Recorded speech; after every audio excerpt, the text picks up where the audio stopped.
যা হচ্ছে তার জন্য মুখ্যমন্ত্রী দায়ী, তাকে সরাতেই হবে। ধর্ষকদের কিভাবে শাস্তি দেওয়া হবে তার জন্য উত্তরপ্রদেশ মডেল সামনে আনলেন শুভেন্দু অধিকারী। মমতা ব্যানার্জির জন্য দায়ী।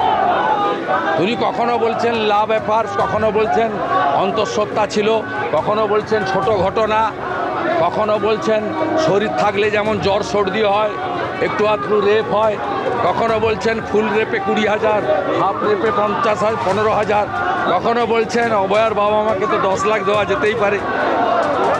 মমতা নাই, একে সরান। বাংলায় যদি ধর্ষণ বন্ধ করতে হয় আর ধর্ষকদেরকে যদি 24 ঘন্টার মধ্যে শিক্ষা দিতে হয়, উত্তরপ্রদেশ মডেল চাই বাংলাতে।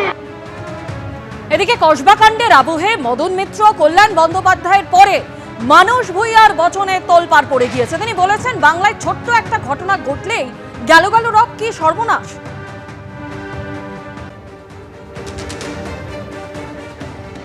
একটা উগ্রপন্থী এখনো ধরা পড়েনি যারা পেহেলগাঁওতে মেরেছিল আমাদের 26 জন।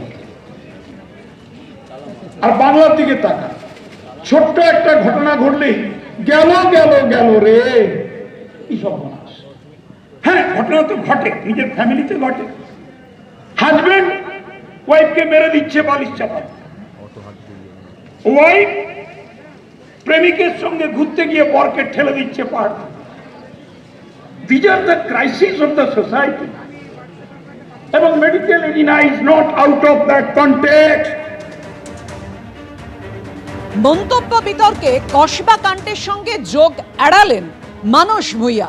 তিনি বলছেন, আমি পর্যন্ত বলিনি, কসবা কাণ্ডের সঙ্গে আমার মন্তব্যের কোনো যোগ নেই। মুখ্যমন্ত্রী কখনো এই ধরনের ঘটনা বরদাস্ত করেন না।